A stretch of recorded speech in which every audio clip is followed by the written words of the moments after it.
ನಮಸ್ಕಾರ, ನನ್ನ ಹೆಸರು ರೋಹನ್ ಭರತ್ಚಂದ್ರ. ಇವತ್ತು ಮಧ್ಯಾಹ್ನ HDFC ಬ್ಯಾಂಕ್ದು ರಿಸಲ್ಟ್ಸ್ ಬಂದಿತ್ತು. Quarterly results April to June ತಿಂಗಳದು. ಆ ರಿಸಲ್ಟ್ಸು ಕೆಲವು ಡೀಟೇಲ್ಸ್ ಅನ್ನು ಕೊಡ್ತಾ ಇದ್ದೀನಿ.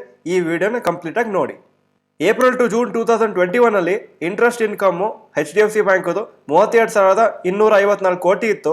ಈ ಸತಿ ಜೂನ್ 2022 ಅಲ್ಲಿ 37,274 ಕ್ರೋರ್ಸ್ ಆಗಿದೆ. 15.6% ಜಾಸ್ತಿ ಆಗಿದೆ. ನೆಟ್ ಪ್ರಾಫಿಟ್ 7,922 ಕ್ರೋರ್ಸ್ ಇದ್ದಿದ್ದು 9,579 ಕ್ರೋರ್ಸ್ ಆಗಿದೆ. 21% ಆಲ್ಮೋಸ್ಟ್ ಜಾಸ್ತಿ ಆಗಿದೆ. ನೆಟ್ NPA ಪರ್ಸೆಂಟೇಜು ಸ್ವಲ್ಪ ಕಮ್ಮಿ ಆಗಿದೆ. ಅದೊಂದು ಒಳ್ಳೆ ಸೈನು. 0.48% ಇಂದ 0.35% ಆಗಿದೆ. ಅದೇ ಥರ ನೀವು last 5 quarters HDFC bank results ನೋಡ್ಬೇಕಂದ್ರೆ ನಾನು ಬರೀ ನೆಟ್ ಪ್ರಾಫಿಟ್ ಫಿಗರ್ಸ್ ಅನ್ನು ಓದ್ತಾ ಹೋಗ್ತೀನಿ, ಹಾಗೂ ಬಾಕಿದನ್ನು ನೀವು ನೋಡ್ಕೋಬಹುದು ಸ್ಲೈಡಲ್ಲಿ. April to June 2021 7,922 crores, July to September 9,096 crores, October to December 10,591 crores, January to March 2022 10,433 crores, April to June 2022 9,579 crores. So previous quarter compare ಮಾಡಿದ್ರೆ ಸ್ವಲ್ಪ ಕಮ್ಮಿ ಆಗಿದೆ. ಆದರೆ ಏಪ್ರಿಲ್ ಟು ಜೂನ್ 2021 ಅಂದರೆ 1 ಇಯರ್ ಬ್ಯಾಕ್ ಕಂಪೇರ್ ಮಾಡಿದ್ರೆ ಇಂಪ್ರೂವ್ಮೆಂಟ್ ಚೆನ್ನಾಗಿದೆ. HDFC ಬ್ಯಾಂಕ್ ಬೇರೆ parameters, total deposits last time 13,46,000 crores ಇತ್ತು. ಈ ಸತಿ 14,04,760 ಕೋಟಿ ಆಗಿದೆ. 19.2% ಜಾಸ್ತಿ ಆಗಿದೆ. ಟೋಟಲ್ ಅಡ್ವಾನ್ಸಸ್ ಅಂದರೆ ಲೋನ್ಸ್ ಕೊಟ್ಟಿದ್ದು 11.47 ಲ್ಯಾಕ್ ಕ್ರೋರ್ಸ್ ಇಂದ 13.95 ಲ್ಯಾಕ್ ಕ್ರೋರ್ಸ್ ಆಗಿದೆ. 21.6% ಜಾಸ್ತಿ ಆಗಿದೆ. ಬ್ರಾಂಚಸ್ಸು 14% ಜಾಸ್ತಿ ಆಗಿದೆ. 5,600 ಚಿಲ್ಲರೆಯಿಂದ 6,300 ಚಿಲ್ಲರೆ. ATMಸು 16,291 ಇಂದ 18,620 ಆಗಿದೆ. 14% ಜಾಸ್ತಿ ಆಗಿದೆ.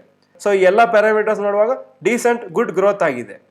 ಇದು ಗುಡ್ ಪರ್ಫಾರ್ಮೆನ್ಸ್ HDFC ಬ್ಯಾಂಕದು ಈ ಕ್ವಾರ್ಟರಲ್ಲಿ.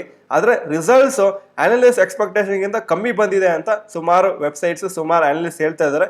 ಸೊ ನೋಡಬೇಕು ಈ ಶೇರ್ಸ್ ಮಂಡೇ ಹೇಗೆ ರಿಯಾಕ್ಟ್ ಆಗ್ತದೆ ಅಂತ. ಲಾಸ್ಟ್ ಇಯರ್ಗೆ ಕಂಪೇರ್ ಮಾಡಿದರೆ ಇದೇ ಕ್ವಾರ್ಟರಲ್ಲಿ ನೆಟ್ ಪ್ರಾಫಿಟ್ 21% ಜಾಸ್ತಿ ಆಗಿದೆ ಈ ಸತಿ. ಆದರೆ just January to March previous ಕ್ವಾರ್ಟರ್ನ ಕಂಪೇರ್ ಮಾಡಿದರೆ ನೆಟ್ ಪ್ರಾಫಿಟ್ 8% ಕಮ್ಮಿ ಆಗಿದೆ. ಈ ರಿಸಲ್ಟ್ಸ್ ಎಷ್ಟು ಚೆನ್ನಾಗಿದೆ ಅಂತ ನಾವು ಬೇರೆ ಬ್ಯಾಂಕ್ ರಿಸಲ್ಟ್ ಬಂದ್ಮೇಲೆ ಗೊತ್ತಾಗುತ್ತೆ. ಯಾಕಂದರೆ ಆವಾಗ ಗೊತ್ತಾಗುತ್ತೆ ಯಾವುದು ಅಷ್ಟು ಚೆನ್ನಾಗಿ ಮಾಡಿಲ್ಲ, ಯಾವುದು ತುಂಬ ಚೆನ್ನಾಗಿ ಮಾಡಿದೆ ಅಂತ. ICICI bank results, Kotak Mahindra results next few ಡೇಸಲ್ಲಿ ಬರುತ್ತೆ. ಅವಾಗ ಗೊತ್ತಾಗುತ್ತೆ ಪರ್ಫಾರ್ಮೆನ್ಸ್ ಹೇಗಿದೆ ಅಂತ. ನೆಟ್ NPA ಪರ್ಸೆಂಟೇಜು ಈ ಟೈಮಲ್ಲಿ ಸ್ವಲ್ಪ ಇಂಪ್ರೂವ್ಮೆಂಟ್ ಆಗಿದೆ. 0.35%ಗೆ ಆಗಿದೆ 0.48% ಇಂದ.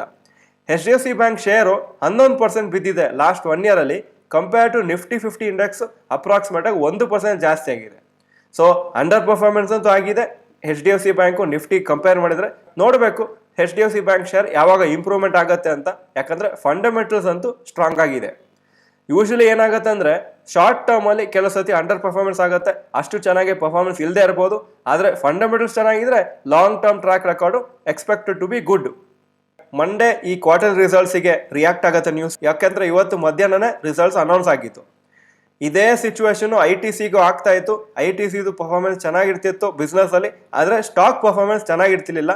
ಅದ್ರ ಬಗ್ಗೆ ಮೊನ್ನೆ ಒಂದು ವಿಡಿಯೋನೂ ಮಾಡಿತ್ತು. ಫಂಡಮೆಂಟಲಿ ಸ್ಟ್ರಾಂಗ್ ಸ್ಟಾಕ್ಸು ಕನ್ಸಾಲಿಡೇಟ್ ಆದಮೇಲೆ ಹೇಗೆ ಮೂವ್ ಆಗ್ಬೋದಂತ. ನೀವು ITC ಶೇರ್ ನೋಡ್ಬೋದು. 1-2 ವರ್ಷ ತುಂಬ ಡಲ್ ಆಗಿತ್ತು. ಈಗ ರೀಸೆಂಟಾಗಿ ತುಂಬ ಜಾಸ್ತಿ ಪಿಕಪ್ ಆಗಿದೆ. ಮಾರ್ಕೆಟ್ ಪಿಕಪ್ ಆಗದೇ ಇದ್ರೂ ಈ ಶೇರ್ ತುಂಬ ಮೇಲೋಯ್ತು. ಅದ್ರ ಬಗ್ಗೆ ಒಂದು ವಿಡಿಯೋ ಮೊನ್ನೆ ಮಾಡಿದ್ದೀವಿ, ರಬ್ಬರ್ ಬ್ಯಾಂಡ್ನಲ್ಲಿ ಇರುವ ಶೇರುಗಳು ಅಂತ. ಈ ವಿಡಿಯೋ ನೀವು ನೋಡಿಲ್ಲ ಅಂದರೆ ನೋಡಿ, ಒಂದು 10 ದಿವಸ ಹಿಂದೆ ಮಾಡಿದ್ದೀವಿ. 52 ವೀಕ್ ಹೈ HDFC ಬ್ಯಾಂಕದು 1,725, 52 ವೀಕ್ ಲೋ 1,272, ಕರೆಂಟ್ ಪ್ರೈಸ್ 1,362. 1 ವರ್ಷದ ರಿಟರ್ನ್ಸು -11%, 5 ವರ್ಷದ ರಿಟರ್ನ್ಸು 10% ಪರ್ ಆ್ಯನಮ್ಮು, 10 ವರ್ಷದ ರಿಟರ್ನ್ಸು 17% ಪರ್ ಆ್ಯನಮ್ ಬಂದಿದೆ. ಈ ವಿಡಿಯೋ ಚೆನ್ನಾಗಿದ್ರೆ ಲೈಕ್ ಬಟನ್ ಪ್ರೆಸ್ ಮಾಡಿ, ಹಾಗೂ ಈ ವಿಡಿಯೋ ಇನ್ಫಾರ್ಮೇಟಿವ್ ಆಗಿದ್ರೆ ಇನ್ಫಾರ್ಮೇಟಿವ್ ಅಥವಾ ಅಂತ ಕಮೆಂಟ್ ಸೆಕ್ಷನಲ್ಲಿ ಟೈಪ್ ಮಾಡಿ. ಈ ವಿಡಿಯೋ ನೋಡೋದಕ್ಕೆ ಧನ್ಯವಾದಗಳು. ನಮಸ್ಕಾರ.